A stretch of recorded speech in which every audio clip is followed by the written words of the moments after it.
Hello नमस्कार प्यारे विद्यार्थियों, आप सभी का आपके अपने YouTube channel today current information पर स्वागत है।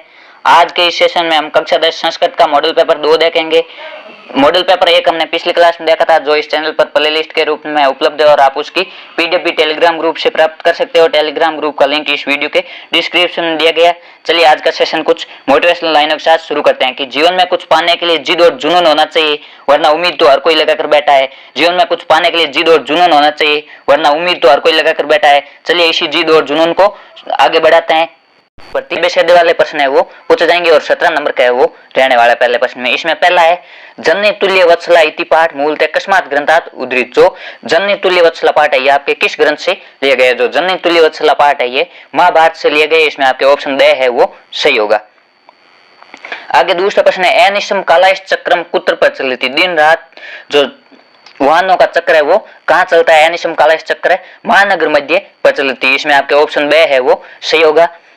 आगे तीसरा प्रश्न है सर्वदा सर्व कार्येषु का बलवती भवति, यानी हमेशा सभी कार्यों में कौन बलवान होती है? हमेशा सभी कार्यों में बुद्धि बलवान होती है। इसमें आपके ऑप्शन ए है वो सही होगा।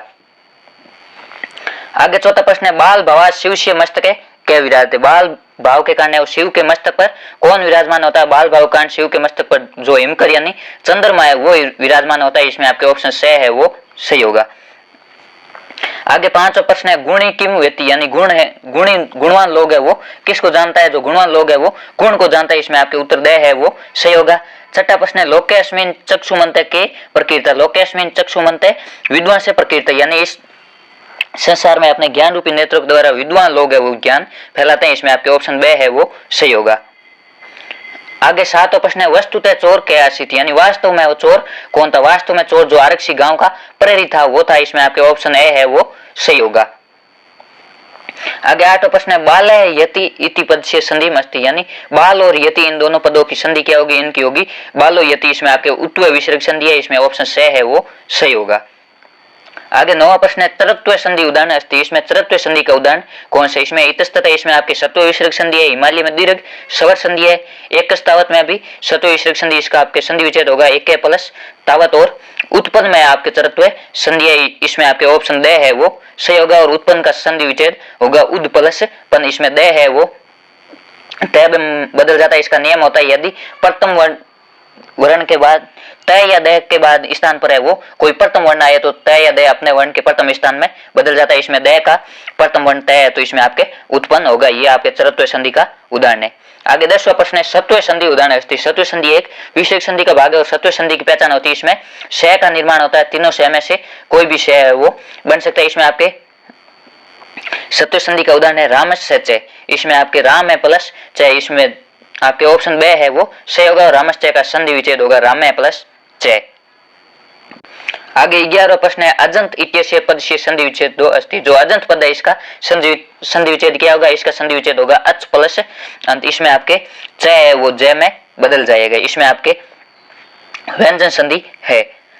आगे 12वां प्रश्न है अंग विकार का विभक्ति भवति, यानी अंग में विकार होने के अर्थ में कौन सी विभक्ति का प्रयोग होता है? अंग में विकार के अर्थ में आपके तृतीय विभक्ति का प्रयोग होता है। इसमें आपके ऑप्शन से और सही होगा। जिस प्रकार से नेत्रेण कारण यानी वह आंखों से कारण, इसमें आपके नेत्रेण शब्द में है वो तृतीय विभक्ति का प्रयोग होगा। अंग विकार में हमेशा ही तृतीय विभक्ति का प्रयोग होता है। आपको ये विशेष रूप से ध्यान में रखना है।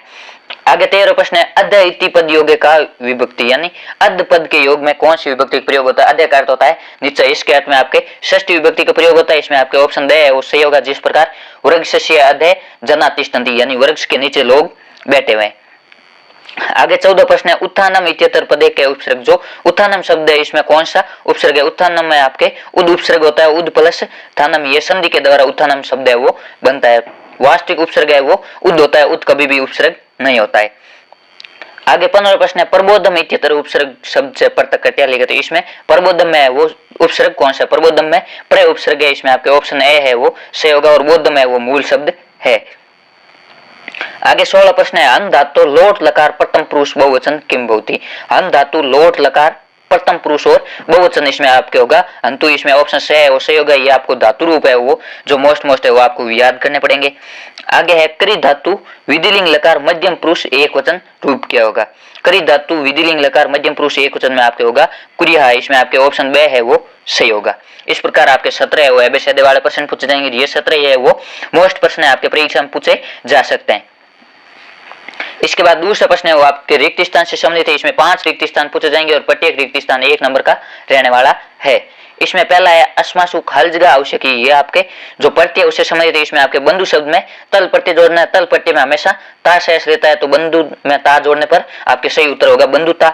दूसरा लोके खालजगे दुर्लभम। इसमें आपके नर शब्द में त्व प्रत्यय जोड़ना है और त्व में हमेशा त्वम शेष रहता है और इसका बनेगा नरत्वम। इसका सही उत्तर होगा लोके नरत्वम दुर्लभम।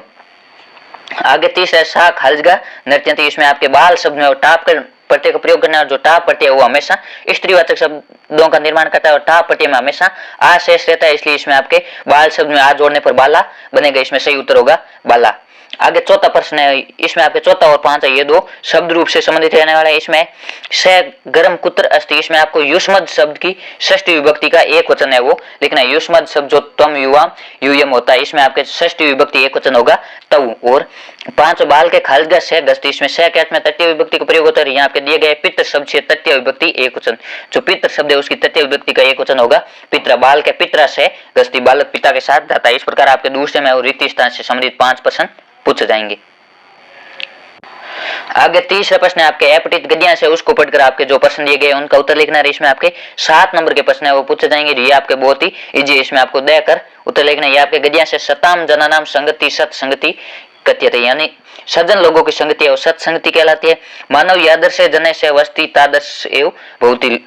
मनुष्य है जिसके साथ रहता है वैसे ही हो जाता है। सजना नाम संप्रकेण मनुष्य सजन भौति उन्नति महत्व पदम अलंकृत होती। सज्जन लोगों के साथ रहने से मनुष्य और सज्जन हो जाता है और उन्नति और महत्व और पद भी प्राप्त करता है। दुर्जना नाम संगतिया मनुष्य दुर्जनों भवति। दुर्जन लोगों के साथ रहने पर या दुर्जनों की शक्ति से मनुष्य है वो दुर्जन हो जाता है।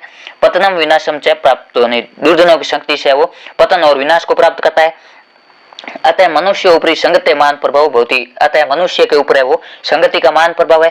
बाल्यकाले विशेष तो बालक से उपरि संसर्ग से प्रभाव भवति। बाल्यकाल में बालक पर विशेष रूप से संगति का प्रभाव पड़ता है। यह यादर्श बाल के से उपविशन्ति उत्तिष्ठति खादन्ति पिबति से तथैव सौ भावम धारयन्ति। यानी बालक है वो जिसके साथ बैठता है उठता है खाता है पीता है उसी के समान हो जाता है। अतः बाल्यकाले दुर्जन से संगति कदापि न करनी। इसलिए बालपन में यानी बचपन में कभी भी दुर्जनों के साथ संगति नहीं करनी चाहिए। सजना नाम संगतिया मनुष्य उन्नति प्राप्ति यानी सजनों की संगति से मनुष्य उन्नति प्राप्त करता है।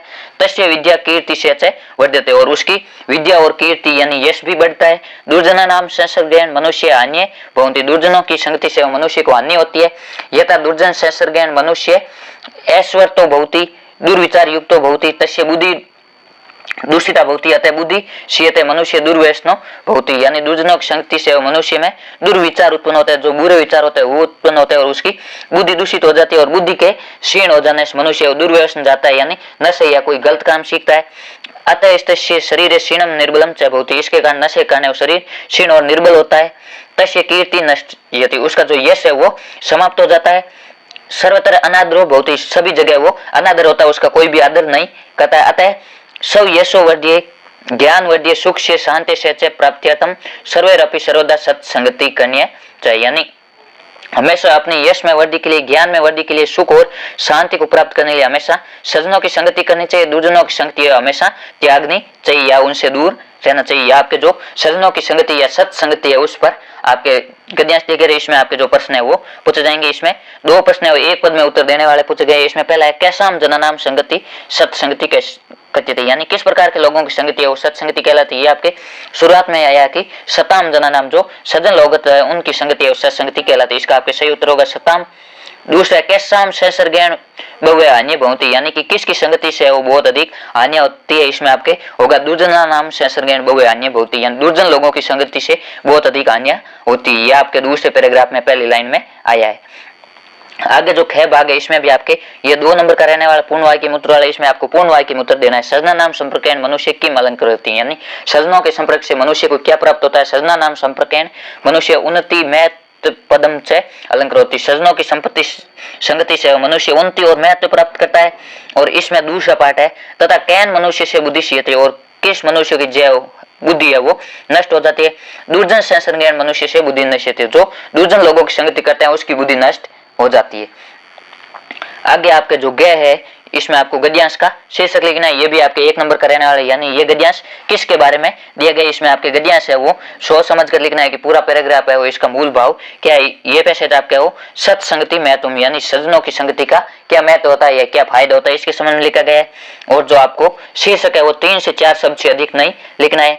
इसका चौथा भाग है वो भाषिक कार्यक्रम, इसमें आपके व्याकरण से संबंधित प्रश्न पूछे जाएंगे। इसमें पहला है प्राप्नोति इति क्रियापद से गद्यांश से कर्त पदम की मस्ती, यानी प्राप्नोति जो क्रियापद है उसका कर्ता पद क्या है। जो प्राप्नोति है उसका आपके कर्ता पद होगा मनुष्य, यानी मनुष्य प्राप्त करता है। जो प्राप्त करने वाला कार्य करने वाला है वो है मनुष्य, इसका आपका सही उत्तर होगा मनुष्य। आगे दूसरा है मान इति विशेषणीय गद्यांशात विशेषी पदम चित्वा लिखत, यानी मान जो एक विशेषण है जो विशेषता बता रहा है, और इसका विशेष कौन सा, मान किसकी विशेषता बता रहा है, मान है वो प्रभाव की विशेषता बता रहा है, इसमें आपके विशेष पद है वो प्रभाव होगा। तीसरा तस्य कीर्ति नश्यते इत्यत्र तस्य सर्वनाम पदस्थान संज्ञा पदम लिखत, यानी उसकी कीर्ति नष्ट हो जाती है। जो उसकी शब्द है वो किसके लिए प्रयुक्त हुआ है, जो तस्य शब्द है वो दुर्जन के लिए प्रयुक्त हुआ है, इसमें आपके सही होगा दुर्जन से। इस प्रकार आपके है वो अपृत गद्यांश से 7 नंबर के प्रश्न है वो पूछे जाएंगे।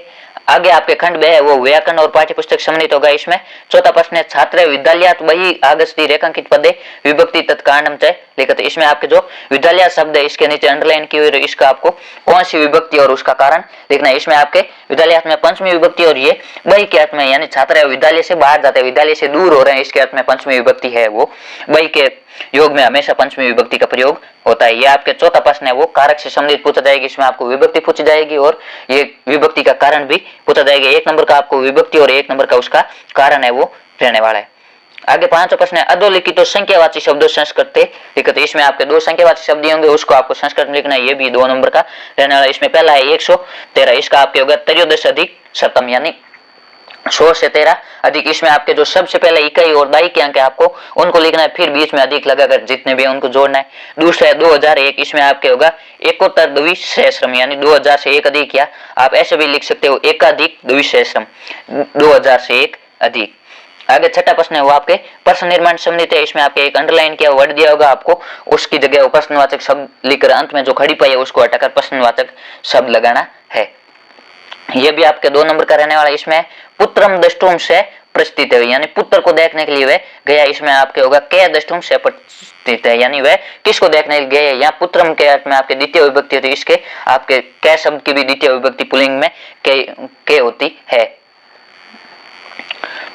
आगे 7वां प्रश्न है अधोलिखित श्लोक से हिंदी भाषा में प्रसंग भावार्थ लिखित, ये भी आपके 2 नंबर का रहने वाला है। इसमें आपके 1 नंबर का प्रसंग और 1 नंबर का हिंदी भाषा में भावार्थ, आपके एक श्लोक दिया होगा उस श्लोक को आपको हिंदी में अर्थ लिखना है। इसका प्रसंग लिखना है कि यह श्लोक है वो कहां से लिए गए, इसमें मुख्य रूप से क्या बताए गए। प्रस्तुत पद्यांश हमारी पाठ्य पुस्तक सेमोसी द्वितीय भाग के सुक्तिया नामक पाठ से लिया गया है। मूलतः यह पाठ तिरुवल्लुवर द्वारा तमिल भाषा में रचित तिरुकुरल नामक ग्रंथ से लिए गए। इसमें मानव जाति के लिए जीवन उपयोगी सत्य के सरस और बोधगम्य पंचक द्वारा प्रतिपादन किया गया। इस पद्यांश में तत्वार्थ यानी यथार्थ का निर्णय करने में समर्थ कोई विवेक बताया गया। इसमें बताया गया है कि विवेक किसे कहा जाता है, जिस किसी के द्वारा जो भी कहा गया उसके तत्वार्थ यानी रहस्य का निर्णय हो जिसके द्वारा किया जा सकता है उसे विवेक कहा जाता है, अर्थात जो यथार्थता का निर्णय करने में समर्थ होता है उसे विवेक कहा जाता है, जो रहस्य होता है उसको खोजना ही विवेक है। आगे 8वां प्रश्न है, इसमें आपके एक श्लोक दिया होगा, उस श्लोक आपके अन्वय दिया होगा। अन्वय में 4 खाली जगह लिखी हुई होगी, एक खाली जगह वो आधे नंबर की रहने वाली। अन्वय यानी इसका संस्कृत में अनुवाद, आपके जो पाठ्य पुस्तक में श्लोकों का संस्कृत में अनुवाद दिया गया आप उनको 1 से 2 बार पढ़ोगे तो ये रिक्त स्थान आप आराम से पूरे कर सकते हो। इसमें अपत्य सूच सर्वेश्वर जननी तुल्य वत्सला पुत्र दिनु तु सुमाता कृपार हृदय भवेत। इसमें आपके अन्वय पहले सर्वेशु फिर खाली जगह दी गई है 1 नंबर और फिर है जननी फिर दूसरी खाली जगह भवेत फिर तीसरी खाली जगह और सा माता फिर चौथी खाली जगह और भवेत। इसमें आपके 4 वर्ड दिए गए हैं, पुत्र अपत्यसु कृपा दिया और तुल्य वत्सला। इन 4 वर्डों को आपको इन 4 खाली जगह में वो जहाँ सही सटीक वर्ड है उनको बढ़ना। इसमें आपके पहला होगा सर्वेशु अपत्यसु जननी तुल्य वत्सला, यानी सभी पुत्रों के प्रति माता का तुल्य या प्रेम है वो एक समान होता है। और तीसरी खालिका में होगी तू दीनु दीने पुत्री। या आपके जो हिंदी अनुवाद आप उसके हिसाब से भी लिख सकते हो, यानी सभी पुत्रों पर माता का वात्सल्य भाव समान होता है, लेकिन जो गरीब या निर्बल पुत्र होता है उन पर माता की कृपा अधिक होती है। इसमें आपके सबसे अंत में चौथी खालिका में आएगा कृपार हृदय। आगे आपके 9वां प्रश्न है वो, इसमें आपके पाठ्य पुस्तक से 2 श्लोक लिखने हैं, ऐसे श्लोक लिखने हैं जो आपके इस पेपर में नहीं, आपको 5 से 6 श्लोक है वो याद होना चाहिए। हो सकता है आप जो याद करो वही पेपर में आ जाए भावार्थ लिखने के लिए, इसलिए आपको 5 से 6 श्लोक याद होने चाहिए। ऐसे 2 श्लोक लिखने जो आपके इस पाठ्य पुस्तक में नहीं है। आगे 10वां प्रश्न है वो आपके पाठ 7 से संबंधित है, ये भी आपके 2 नंबर का रहने वाले। जो कहानी वाले पार्ट है 3 या 4, उनमें से आपके 2 पार्टों का और सार पूछ जाएंगे, दोनों में से आपको किसी एक का करना है। इसमें जननी तुल्य वत्सला इस पाठ का सार और इसके तो हमें स्वादर प्रकृति सुबह, इन दोनों में से किसी एक पाठ का सार लिखना है। इसमें आपके जननी तुल्य वत्सला दिए गए प्रस्तुत पाठ जननी तुल्य वत्सला वर्णित कथा है वो महाभारत के वन प्रवेश ली गई है। यह कथा सभी प्राणियों में समदृष्टि की भावना जगाती है। कथा के अनुसार कोई किसान है वो 2 बैलों से खेतों की जुताई कर रहा था। उन दोनों बैलों में से एक है वो शरीर से दुर्बल था और तेज चलने में असमर्थ था। किसान उस दुर्बल बैल को अत्यधिक कष्ट देता था। वह बैल हल उठाकर चलने में असमर्थ होकर खेत में गिर पड़ा। भूमि पर गिरे हुए अपने पुत्र यानी बैल को देखकर जो गौमाता सुरभि है उनकी आंखों में आंसू आने लगे। सुरभि को रोता हुआ देखकर देवराज इंद्र ने इसका कारण पूछा कि हे सुरभि तुम क्यों रो रही हो।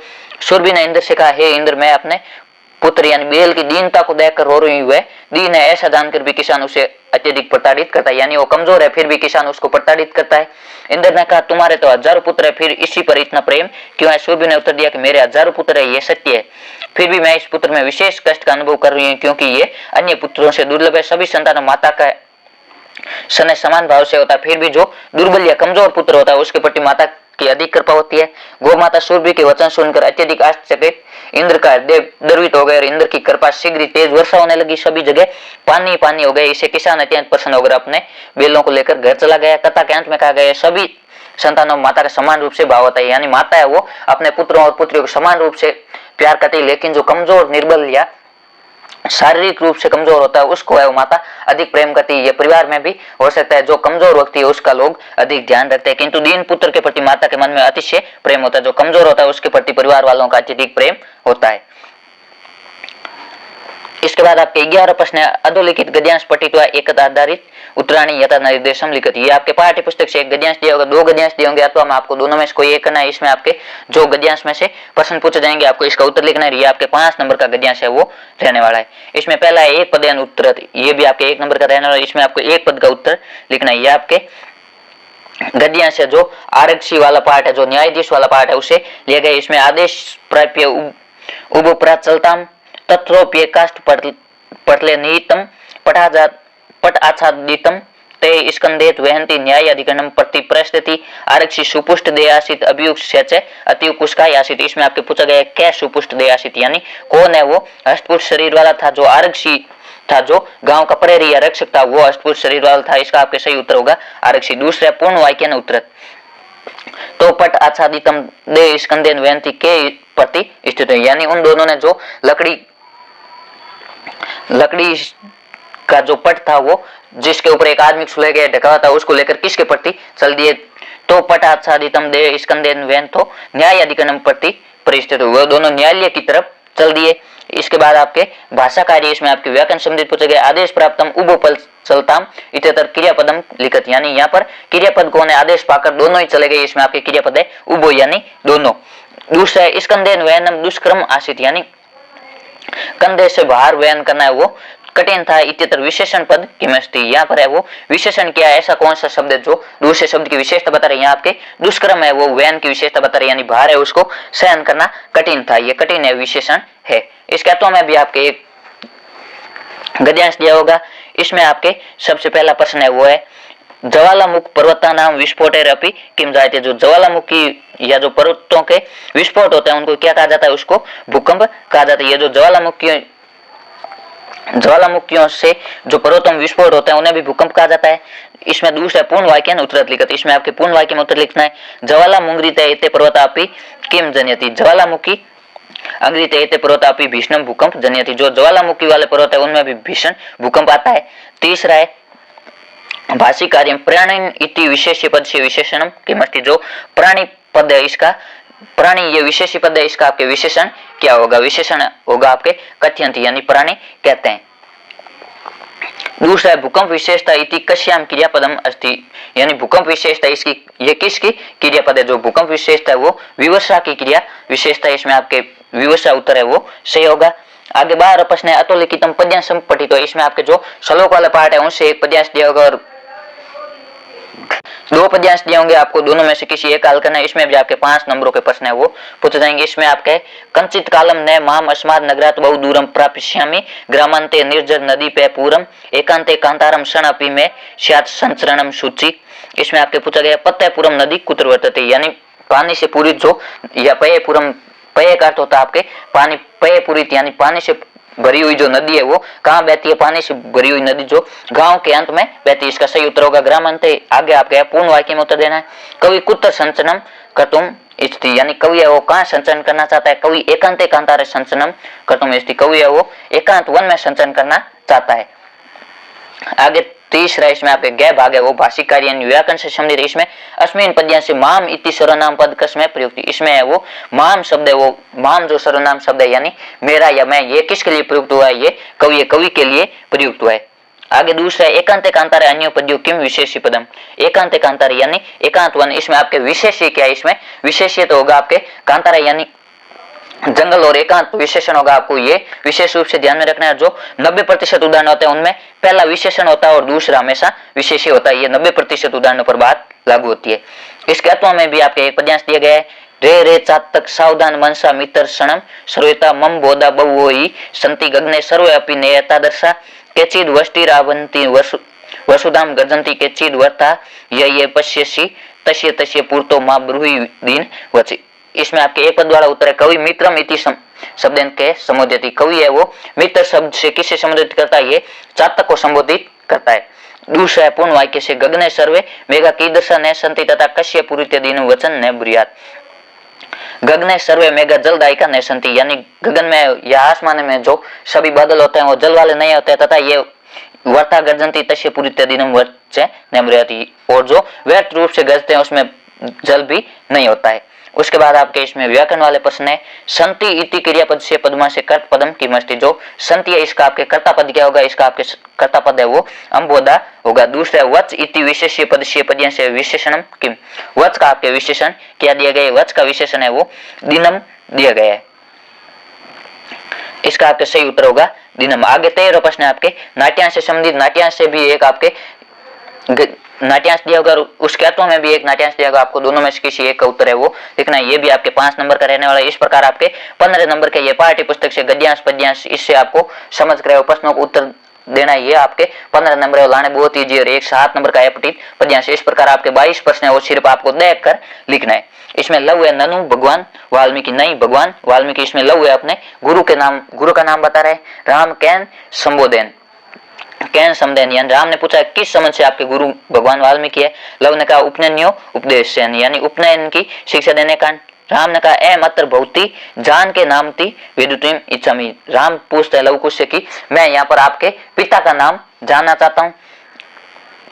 लव नय जन्म से नाम देयम न कश्ची रश्मिन तपोवन तस्य नाम व्यर्ति, यानी लव है वो कहता है कि हम नाम नहीं जानते और नए इस तपोवन में उनके नाम का कोई प्रयोग करता है। राम ओहो माक्यम अरे महान हो, कुश ने कहा जाना मयम तस्य नाम देम, कुश कहता है कि मैं उनका नाम जानता हूँ, राम कहते था राम ने कहा क्या हो, कुश ने कहा निरनुक्रोशी नाम यानी निर्दयी है उनका नाम राम ने।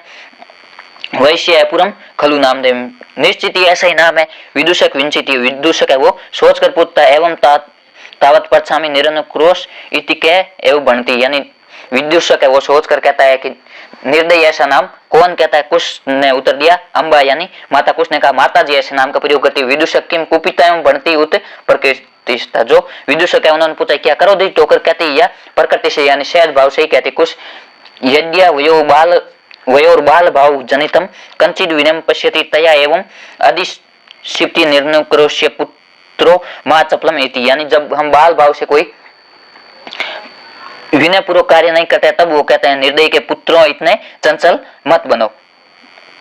इसमें आपके पहला प्रश्न है कुशलव गुरु नाम किम अस्ति, यानी कुशलव के गुरु का नाम क्या था, ये आपके पहली लाइन में आया। कुशलव के गुरु का नाम भगवान वाल्मीकि था, इसका आपके सही उत्तर होगा भगवान वाल्मीकि।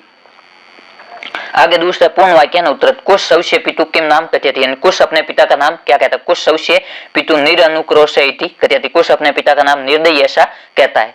आगे भाष्यकारी व्याकरण वाला है, इसमें है जानामयम तस्य नामधेयम अत्र एम सर्वनाम पद कस्मै प्रयुक्त। यहाँ पर मैं नाम जानता हूँ, यहाँ जो मैं सर्वनाम शब्द है ये किसके लिए प्रयुक्त हुआ है, यहाँ जो मैं सर्वनाम शब्द है वो कुश के लिए प्रयुक्त हुआ है। इसमें आपके प्रश्नवाचक शब्द कस में आया जो कि चतुर्थी विभक्ति का, इसलिए आपको कुश के साथ भी चतुर्थी विभक्ति लगानी। इसका आपका सही उत्तर होगा कुशाई। इसमें आपके व्याकरण में दूसरे न कश्चिद अस्मिन तपोवने तस्य नाम इत्यत्र अस्मिन विशेषण पद से विशेषी प्रवे किम अस्ति। यहाँ पर जो आपके अस्मिन विशेषण पद है इसका विशेषी क्या, जो अस्मिन है वो किसकी विशेषता बता रहे हैं, यहाँ अस्मिन है वो तपोवन की विशेषता बता रहे हैं, यानी इस तपोवन में इस है वो विशेषण है और तपोवन है विशेष्य है। इसके तो में भी आपके एक नाट्यांश और दिए गए, प्रकृति माता एम प्रकृति युष्माकम सर्वसाम जननी। प्रकृति माता कहती है मैं प्रकृति आप सभी की माता, यूएम सर्व एवं में प्रिय, आप सभी मेरे को प्रिय हो, सर्वसाम एवं मत करते मैं तुम विद्यते यथा समय न तावत कल्याण समय वर्ता यप्यंतु अपितु मिलित्वा सर्वे मोद्वम जीवन च रश्मे क्रुदम, यानी आप कलह में अपना समय मत गमो और एक दूसरे का सभी का अपना अपना समय आने पर महत्व है, इसलिए सभी एक दूसरे के साथ मिलजुल कर रहे हो। तद्यथा कथितम, उसके बाद कहती है प्रजा सुखे सुखम राज्य प्रजानाम च हिते हितम न आतम प्रिय हितम राज्य प्रजानाम तु हितम प्रियम, यानी राजा वही प्रिय होता है जो प्रजा का हित सोचता है। इसमें आपके पहला दिए गए एक पदेन उत्तर कैन समय वर्तन है या परंतु, यानी समय और किसमें व्यर्थ नष्ट नहीं करना है, कलयन यानी झगड़ा करने में समय व्यस्त नहीं करना है। इसमें आपके प्रश्नवाचक शब्द कैन में तृतीय विभक्ति, तो आपको उत्तर कलय में तृतीय विभक्ति का प्रयोग करना है। दूसरा है पूर्ण वाक्य उत्तर का सर्वसाम वन्य जीवानाम जनिवर्ती, कौन है वो सभी वन्य जीवों की माता है, जो प्रकृति माता है वो सभी वन्य जीवों की माता है। प्रकृति माता सर्वसाम वन्य जीवानाम जननी वर्तते। आगे गया है वो आपके भाषिक कार्य यानी व्याकरण से संबंधित है। इसमें युष्माकम सर्वसाम इत्यतर विशेष पदम किम, यहाँ आपके विशेष पद कौन सा है, यहाँ आपके है वो युष्माकम है वो विशेष पद है। आगे दूसरा है मैं प्रिय इत्यतर मैं सर्वनाम पदम कस्य प्रयुक्तम, यहाँ पर जो मैं प्रिय यानी मैं सर्वनाम शब्द है मैं ये किसके लिए प्रयुक्त है, ये प्रकृति माता के लिए प्रयुक्त है। इसमें आपके प्रकृति माता में अभी चतुर्थी विभक्ति होगी प्रकृति मात्र।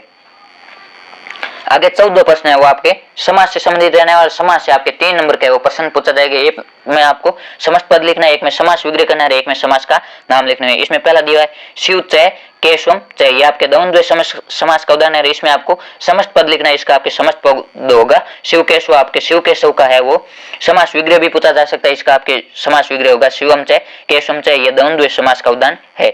आगे दूसरा दिया गया यथाशक्ति, इसका आपको समास विग्रह करना है, ये अव्ययी भाव समास का उदाहरण है। इसमें आपके होगा शक्तिम अंत्यक्रम यानी शक्ति के अनुसार।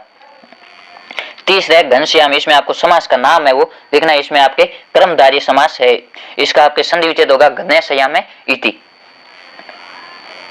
आगे 15 प्रश्न है वो अव्यय पद से संबंधित है, ये भी आपके 3 नंबर के अव्यय पूछे जाएंगे। 3 अव्यय आपको मंजूषा में दिएंगे, इन तीनों को आपको सही प्रयोग करना है और वाक्य के भाव के हिसाब से प्रयोग करना है। इसमें पहला रमेश है खालिज गया अत्र आगत, रमेश यहाँ आया था, यह आपके भूतकाल का वाक्य है, इसलिए इसमें आपके होगा ये यानी रमेश कल यहाँ आया था, ये आपके बीते हुए काल के अर्थ में प्रयोग होता है। और जो स्व है वो आपके हमेशा आने वाले कल के अर्थ में प्रयोग होता है।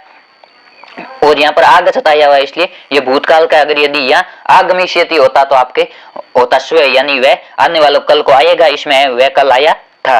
आगे दूसरा वृक्ष से खालिज गए खगा तिष्ठन्ति, वृक्ष के पेड़ के पक्षी बैठता है, पक्षी और पेड़ के ऊपर बैठते हैं, इसमें आपके सही उत्तर होगा ऊपरी। तीसरा धनम खालिज का जीवनम व्यर्थम अस्ति, धन जीवन व्यर्थ है, धन के बिना जीवन व्यर्थ है, इसमें आपके बिना है बिना अव्यय पद सही होगा। इस प्रकार आपके 3 नंबर के अव्यय के पूछे जाएंगे। आगे खंड दे वो आपके लेखन कार्य से संबंधित है, इसमें 16 प्रश्न दिया गया है। स्वयं योगेश कुमार है मत्वा राजकीय उच्च माध्यमिक विद्यालय से अजय मेरू नगर से प्रधानाचार्य चरित्र प्रमाण पत्र प्राप्त्यर्थम संस्कृत प्रार्थना पत्र एकम लिखती, ये आपके 4 नंबर का रहने वाला है। आप स्वयं को योगेश कुमार मानते हुए राजकीय उच्च माध्यमिक विद्यालय अजमेर नगर के प्रधानाचार्य जी को चरित्र प्रमाण पत्र प्राप्त करने के लिए संस्कृत में प्रार्थना पत्र लिखनी है। इसका आपका उत्तर होगा आपको सबसे पहले वो सेवायाम लिखना है, फिर लिखना है श्रीमंत प्रधानाचार्य या प्रधानाध्यापक महोदय, फिर विद्यालय का नाम और फिर इसके जस्ट नीचे लिखना है विषय, इसमें आपके विषय चरित्र प्रमाण पत्र प्राप्त्यर्थम, फिर महोदय, फिर नमन निवेदनम अस्ति यत एम भवताम विद्यालय 10वीं कक्षायाम पठामि, ये आपके जो इससे ऊपर वाली पूरी बॉडी है वो आपको हर प्रार्थना पत्र में लिखनी है। आपके विषय चेंज कर सकते हैं, यहाँ आपके चरित्र प्रमाण पत्र की जगह स्थानांतरण प्रमाण पत्र यानी टीसी के लिए भी पूछा जा सकता है, बीमार होने पर अवकाश के लिए भी पूछा जा सकता है, बड़े भाई की शादी होने पर अवकाश के लिए भी पूछा जा सकता है। ये आपको लाइन है वो सभी में समान लिखती है। नम्र निवेदन मस्ती यत एम बहुताम विद्यालय 10वीं कक्षा में पठामी, यानी नम्र निवेदन है कि मैं आपके विद्यालय में कक्षा 10 में पढ़ता हूँ।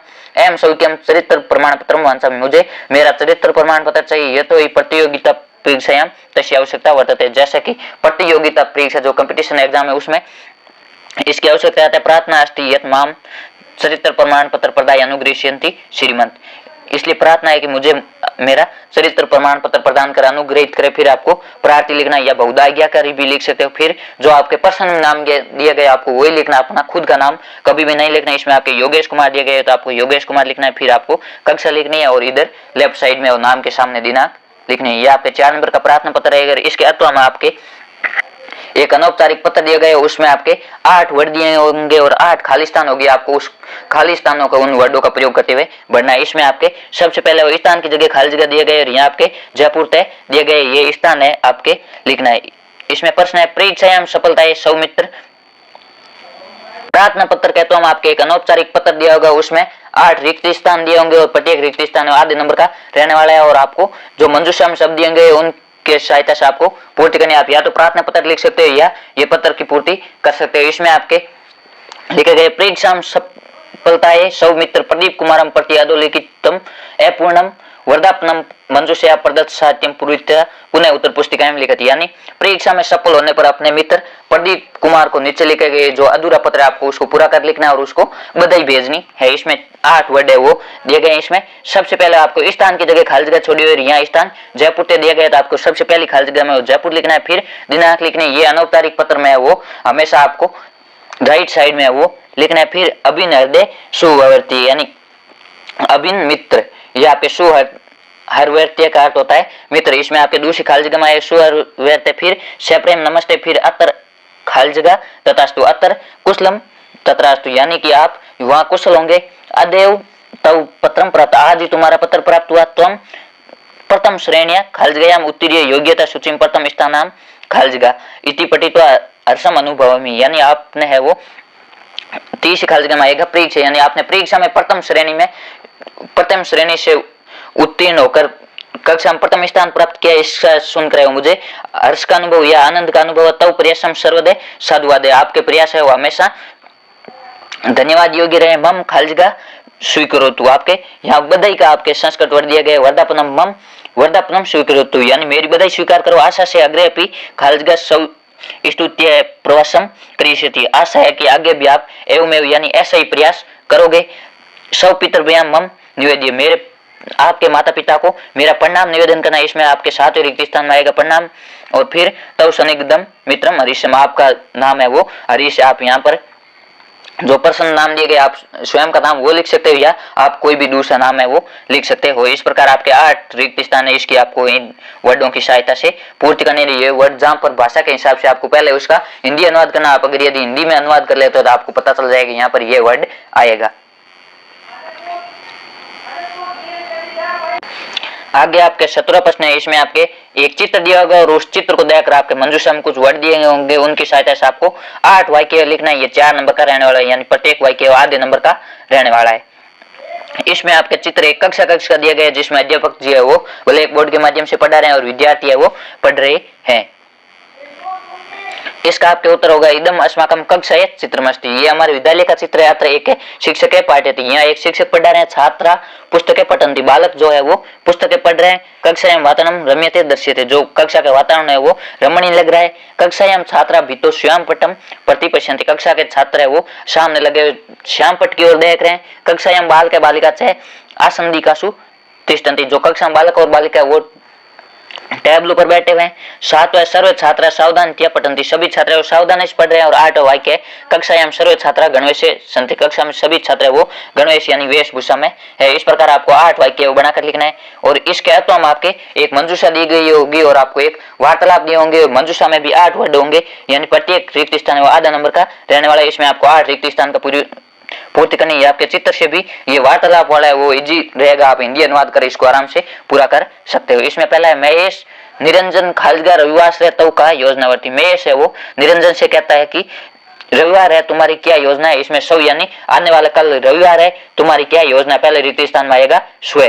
दूसरा निरंजन अरे यहाँ खालिजगा दी गई न जाना सी रविवार से सर्वे मिलित्वा वस्ते स्वस्थता करनी स्थिति, यानी अरे तुम नहीं जानते हो कि हम सभी कल मिलकर बस्ती की व्यवस्था करेंगे। इसमें आपके दूसरी रिक्ति स्थान तो आएगा। तीसरा है महेश अवो उत्तम विचार सर्वस्व खालिजगा गम्यते, महेश कहता है अवो अच्छा विचार है, सर्वस्व यानी सभी है वो जाते हैं, कब जाते हैं इसमें आपके रिक्ति स्थान में आएगा कब जाते हैं तीसरा।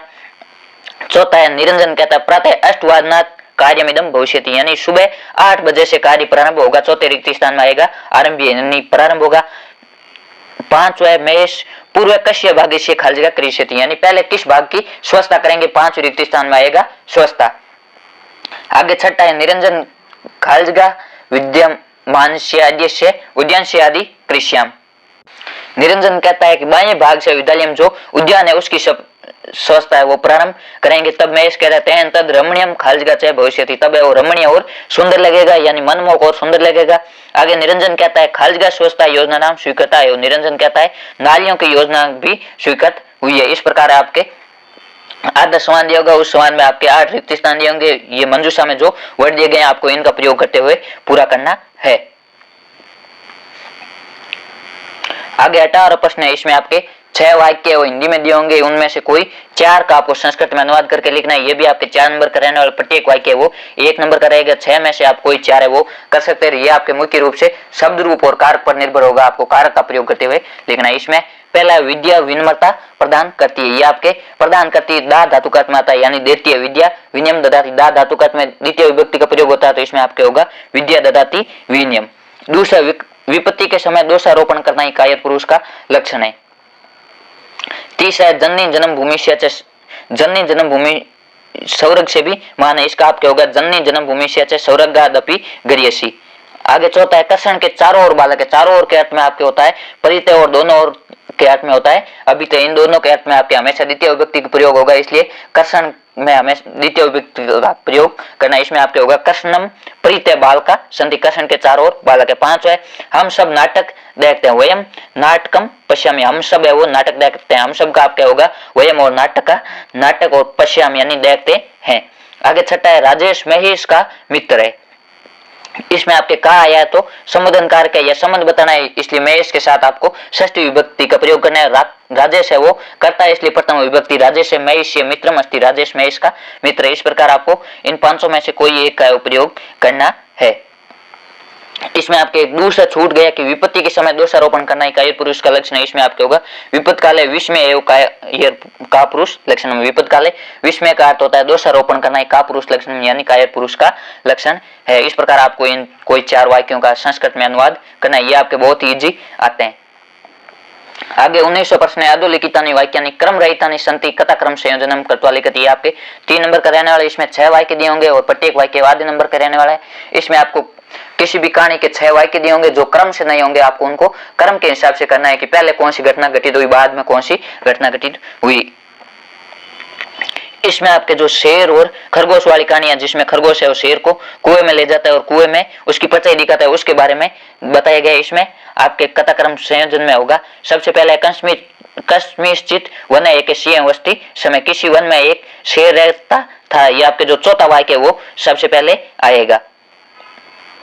दूसरे स्थान पर आएगा सह प्रतिदिन बहुन पशुन अथवा खादती सम, वह प्रतिदिन हमेशा कुछ जानवरों का शिकार करके उनको खाता था। इसमें आपके जो पहला वाक्य है वो दूसरे स्थान पर आएगा।